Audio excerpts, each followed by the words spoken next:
Bersama saya Nur Fatihah Syakira dalam rentasan berita edisi 714 antara paparan utama. Beranikah Aziz debat dengan Mujahid isu tabung haji? Angkat martabat bahasa Melayu bukan perkauman, kata Anwar. Apa definisi kelayakan politikus untuk Ketua JLC? Politik kebencian kaum saman sahaja.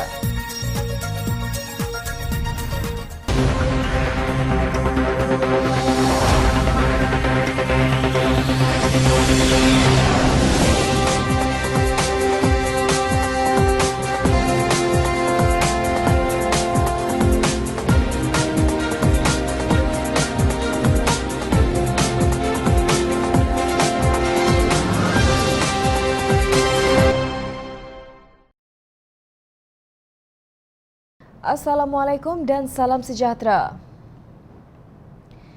Datuk Seri Dr. Mujahid Yusof mencabar bekas pengerusi Lembaga Tabung Haji Datuk Seri Abdul Aziz Rahim untuk berdebat berkenaan isu-isu agensi itu dan segala dakwaan yang dilemparkan sewaktu pentadbiran Pakatan Harapan.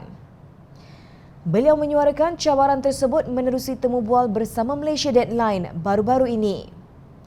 Naib Presiden Amanah Nasional itu berkata, beliau tiada masalah untuk menjemput Abdul Aziz membentangkan segala fakta dan dakwaan dalam perdebatan itu nanti. Lebih-lebih lagi, kata Mujahid, Ahli Majlis Kerja Tertinggi UMNO itu dilihat sering mencelah untuk mempertahankan diri sewaktu ucapan beliau dalam sidang Dewan Rakyat 15 Julai lalu, menurut laporan. Saya tiada masalah untuk menjemput supaya pengerusi tabung haji yang dahulu, Abdul Aziz, untuk berdebat. Ketika saya berucap di Parlimen, dia ganggu dan nak pertahankan hujah dia. Jadi ayuh kita berdebat. Saya nak berdebat dengan dia ni, kita bentangkan apa yang didakwa.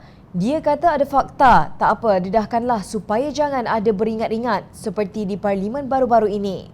Kita dedahkan secara aman, damai, bertamadun dan kita serahkan kepada rakyat untuk menilai, ujarnya seperti dipetik. Bagaimanapun, Mujahid enggan berdebat dengan Ketua Pergerakan Pemuda UMNO, Datuk Dr. Ashraf Wajdi memandangkan beliau bukanlah ahli parlimen. Aziz ini ahli parlimen dan dia pengerusi tabung haji. Ashraf dulu dia pegang jawatan Timbalan Menteri Agama. Satu patah perkataan tidak keluar tentang tabung haji. Kenapa pula hari ini dia berlebih-lebih dan saya perlu berdebat dengan dia? Soal Mujahid. Sebelum itu, dalam perbahasan usul yang menyentuh hal berhubung institusi keuangan yang mengurus dana umat Islam, Mujahid mendedahkan pelan pemulihan dan penstrukturan semula Lembaga Tabung Haji yang dilakukan Pakatan Harapan adalah berdasarkan laporan audit dan dapatan siasatan bebas mengenai kedudukan keuangan tabung haji. Kata Mujahid, sejak tahun 2014, aset tabung haji lebih rendah dari tanggungan berdasarkan hasil dapatan siasatan beberapa badan yang dilantik untuk menyiasat kedudukan keuangan agensi tersebut. Kini, tabung haji berjaya mencatatkan peningkatan keuntungan sebanyak 82% berjumlah 1.25 bilion ringgit dengan nilai aset sebanyak 78 bilion ringgit pada setengah tahun pertama 2020. Nilai aset tabung haji juga kini telah kembali lebih tinggi berbanding liabilitinya sebanyak 1.9 bilion ringgit. Menurut bekas Menteri Agama itu, tabung haji tutup kedai kalau tidak diselamatkan oleh Pakatan Harapan. Dalam Dewan ini saya menyatakan mungkin tabung haji akan tutup kedai kalau tidak ada Pakatan Harapan menyelamatkan tabung haji. Malah pemulihan prestasi keuangan tabung haji ini membuktikan bahawa dakwaan Islam terancam di zaman pentadbiran Pakatan Harapan adalah bohong dan fitnah semata-mata. Untuk peringatan Jabatan Kemajuan Islam Malaysia atau JAKIM pada 10 April 2017, iaitu semasa dalam pentadbiran UMNO Barisan Nasional telah menerbitkan sebuah hadis yang berbunyi, daripada Abu Hurairah radhiyallahu anhu bahawasanya Rasulullah SAW bersabda, tanda-tanda orang munafik ada 3, iaitu apabila dia berbicara dia dusta, apabila dia berjanji tidak ditepati dan apabila diberi amanah dia khianati. Riwayat Al-Bukhari dan Muslim. Ditambah dalam riwayat Muslim, walaupun dia berpuasa, bersembahyang dan mendakwa diri Muslim. JAKIM menguraikan hadis tersebut bahawa sifat munafik ialah salah satu sifat yang sangat dibenci Allah Subhanahu Wa Taala. Oleh itu, umat Islam hendaklah menjauhi sifat tersebut. Tanda-tanda orang munafik ialah orang yang suka bercakap bohong, memungkiri janji apabila berjanji dan tidak menunaikan amanah. Maksud hadis tidak berubah walau siapa pun yang mentadbir negara ini. Menteri Pendidikan Dr. Muhammad Razim Majidin dalam sidang Dewan Rakyat baru-baru ini menerusi jawapan bertulis berkata Kerajaan Perikatan Nasional tidak akan melaksanakan semula dasar pengajaran dan pembelajaran sains dan matematik dalam bahasa Inggeris atau PPSMI di sekolah. Muhammad Razim berkata demikian menjawab soalan Ahli Parlimen Pakatan Harapan Selayang William Leong Ji Kini yang meminta Menteri Pendidikan menyatakan alasan untuk memperkenalkan semula PPSMI dan penambahbaikan yang akan dibuat untuk mengatasi kelemahan terdahulu. Keputusan Kementerian Pendidikan itu disokong oleh 15 persatuan berkaitan pelajar, pendidikan dan bahasa di negara ini. Mereka berpendapat tiada keperluan untuk melaksanakan semula PPSMI berikutan program memartabatkan bahasa Melayu dan memperkasakan bahasa Inggeris. MBBI yang digunakan kini mula memperlihatkan kesan positif. Antara persatuan yang menyatakan sokongan itu termasuk Majlis Perundingan Melayu, Gabungan Persatuan Penulis Malaysia, Persatuan Linguistik Malaysia, Majlis Pembangunan Pendidikan Islam Malaysia dan Gabungan Pelajar Melayu Semenanjung. Penasihat PLM Profesor Datuk Dr. Awang Sarian berkata, Kementerian Pendidikan semasa di bawah teraju Tan Sri Muhyiddin pada tahun 2011 sudah memutuskan pemansuhan PPSMI selepas kajian yang dilakukan pelbagai institusi bahasa dan pendidikan menunjukkan kesilapan dan kegagalan program itu. Semua kajian menunjukkan bahawa PPSMI tidak berjaya mencapai hasrat Perdana Menteri ketika itu, Tun Dr. Mahathir Mohamad untuk meningkatkan penguasaan bahasa Inggeris dan pencapaian pelajar dalam mata pelajaran sains dan matematik. Malah di sebalik perbelanjaan besar yang melebihi 5 bilion ringgit, pencapaian PPSMI hanya sekitar 3% dan menyebabkan kemerosotan yang nyata bagi pencapaian pelajar dalam mata pelajaran bahasa Inggeris, sains dan matematik. Rata-rata kajian menunjukkan bahawa lebih 70% pelajar dan guru tidak menganggap PPSMI sebagai program yang tepat bagi hasrat peningkatan penguasaan bahasa Inggeris, sains dan matematik. Katanya melalui kenyataan secara bersama di petik berita harian. Kenyataan bersama itu juga menyebut pencapaian pelajar negara dalam ujian antarabangsa yang berkaitan dengan sains dan matematik seperti program pentaksiran pelajar antarabangsa dan trend pendidikan matematik dan sains antarabangsa merosot dengan ketara sesudah pelaksanaan PPSMI. Katanya kesan buruk PPSMI terlihat juga dalam kemerosotan minat pelajar untuk memilih aliran sains sehingga hanya kira-kira 25% sahaja jumlahnya. Dan masalah itu menimbulkan kesan kepada jumlah pelajar sains dan teknologi di Institut Pengajian Tinggi IPT yang juga merosot. Pakar bahasa dan pendidikan sudah menawarkan penyelesaian dengan meningkatkan penambahbaikan dalam mata pelajaran bahasa Inggeris itu sendiri yang meliputi bidang kurikulum, latihan guru, pedagogi atau kaedah pengajaran dan bahan ajar, kata kenyataan itu. Sementara itu, Presiden Keadilan Datuk Seri Anwar Ibrahim berkata, perjuangan mengangkat martabat bahasa Melayu yang merupakan bahasa rasmi negara bukan bersikap perkauman. Menurut beliau, pendirian itu kekal dan tidak akan bertolak ansur dalam perkara tersebut seperti yang diperjuangkan sejak di Universiti Malaya.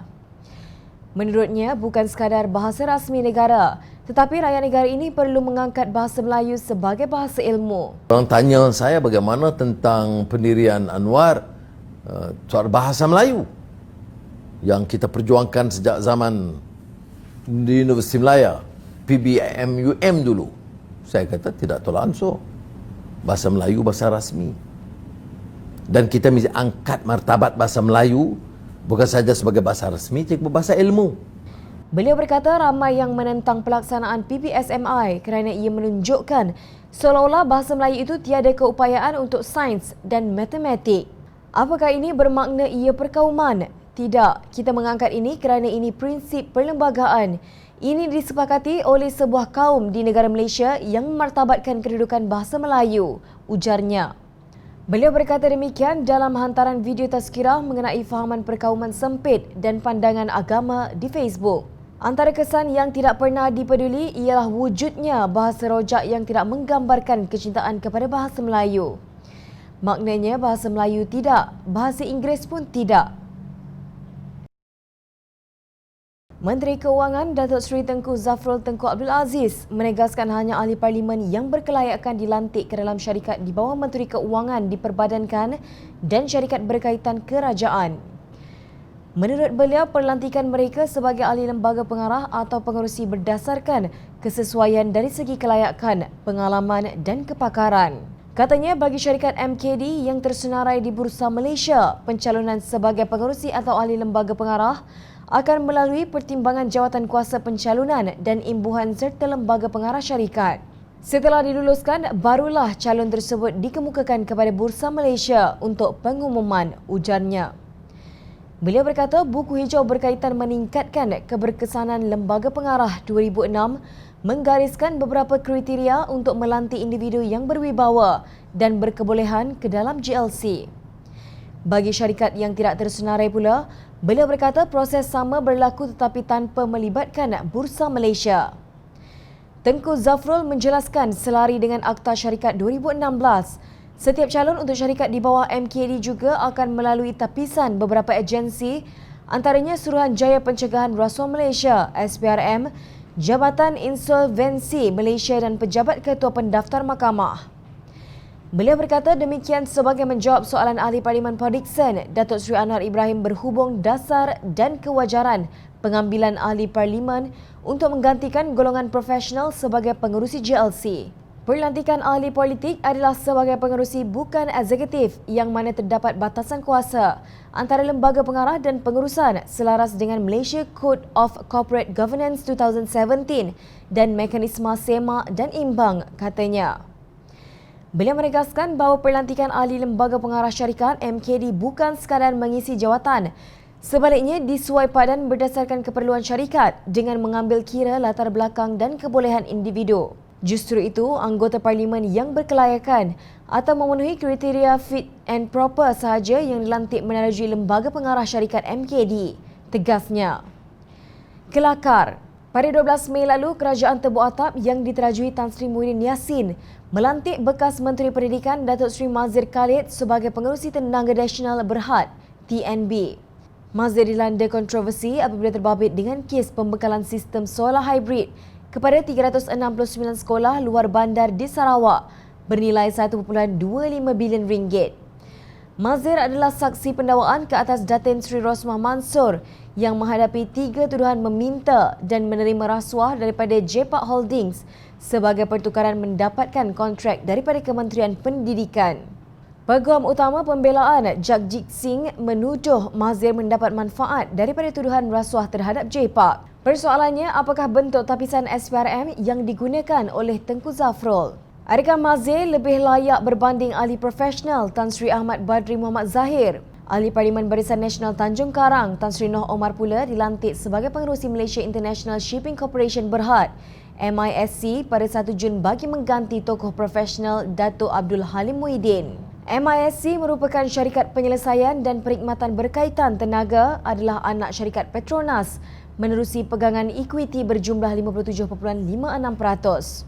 Saham MISC turun 7 sen atau 0.84% untuk ditutup pada RM8.23 sebagai menyambut pelantikan Noh Omar. Beliau meletakkan jawatannya 17 hari kemudian. Itukah yang dimaksudkan oleh Tengku Zafrul sebagai ahli parlimen yang memiliki kesesuaian dari segi kelayakan, pengalaman dan kepakaran? Ahli Parlimen Sepang Muhammad Hanifah Maidin merumuskan hujah Tengku Zafrul melalui kenyataannya. Thank you very much for successfully insulting our intelligence. After all, who are we to doubt your mind-boggling definitions of qualified MPs? Maksudnya, terima kasih banyak kerana berjaya menghina kebijaksanaan kami. Lagipun, siapakah kita untuk meragui definisi membingungkan ahli parlimen berkelayakan anda? Ahli Parlimen Pakatan Harapan Segambut, Hanayah memfailkan saman terhadap Tan Sri Musa Hassan atas dakwaan memfitnah dalam ucapannya di Universiti Teknologi Mara UiTM pada 30 Januari. Writ saman berkenaan difailkan oleh firma undang-undang Tetuan Srinivasan di Pendaftar Mahkamah Tinggi Kuala Lumpur pada 3 Julai lalu. Musa didakwa mengeluarkan kenyataan tersebut ketika bercakap dalam forum bertajuk Wacana Isu Semasa Perjanjian Damai Hak Yai 1989. PKM menyerah diri anjuran kursi institusi Raja-Raja Melayu yang diadakan di Universiti Teknologi Mara. Menurut laporan media, Hana mendakwa ucapan itu mengandungi kenyataan fitnah yang sama sekali tidak benar, merendahkan, menyusahkan, palsu, salah dan tanpa asas. Kenyataan Musa dibuat dengan niat jahat untuk merosakkan reputasi saya dan mendedahkan saya kepada kecaman awam. Kenyataan ini bertujuan merosakkan saya dari segi politik, katanya. Beliau juga memohon mahkamah mengeluarkan perintah injunksi untuk menghalang Musa, sama ada dirinya sendiri, pegawainya atau ejennya daripada menyebutkan, menerbitkan, menyebabkan untuk disebutkan dan atau menyebabkan untuk diterbitkan perkataan yang didakwa bersifat menfitnah itu. Sebelum ini, kenyataan Musa dikecam oleh seorang alumni UiTM Fakulti Undang-Undang Farhan Haziq Muhammad yang menyifatkannya sebagai berita palsu berunsur politik fitnah dan perkauman. Setiausaha Dapsi Damansara itu berkata beliau sangat kecewa kerana melihat UiTM masih lagi digunakan untuk menyembarkan kebencian dan memainkan sentimen politik dalam kampus. Apakah agenda di sebalik kursi institusi Raja-Raja Melayu ini yang telah ditubuhkan pada Julai 2018? Soalnya, menurut Farhan, membawa Musa ke UiTM untuk menyebarkan berita palsu terhadap DAP adalah tindakan yang sangat mengecewakan. Farhan menyelar Musa kerana telah menggunakan platform kursi institusi untuk menyebarkan ucapan perkauman dan fitnah yang langsung tidak berkaitan dengan Perjanjian Damai Hak Yai 1989. Saya selaku alumni UiTM berharap perubahan kerajaan Malaysia mampu mengubah paradigma UiTM untuk lebih memfokuskan kecermelangan anak bumi putera dalam pelbagai bidang dan bukan menjadi ejen-ejen politik jahat untuk menyuburkan agenda perkauman sempit.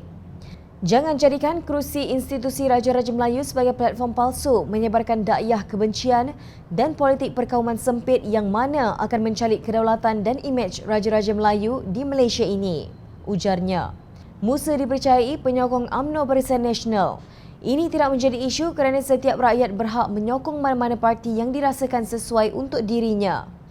Namun, mengecam Hana yang tidak dapat menjawabnya adalah amat tidak matang, lebih-lebih lagi tuduhan yang amat berat seperti komunis dan menubuhkan negara Kristian. Ketua Polis Negara Tan Sri Abdul Hamid Badur dilaporkan memanggil Musa yang juga bekas Ketua Polis Negara pada 5 Februari lalu. Katanya pihak polis juga sedang melakukan analisis kandungan rakaman video yang didakwa disampaikan bekas Ketua Polis Negara itu sama ada terdapat unsur hasutan sehingga mengancam keamanan negara atau sebaliknya. Beberapa bulan berlalu, tiada apa-apa kenyataan yang dikeluarkan oleh pihak yang berkuasa di negara ini berhubung kenyataan Musa itu. Diam itu hanya boleh dirumuskan bahawa ucapan Musa itu adalah palsu semata-mata. Akhirnya, jalan yang diambil ialah memfalkan saman fitnah.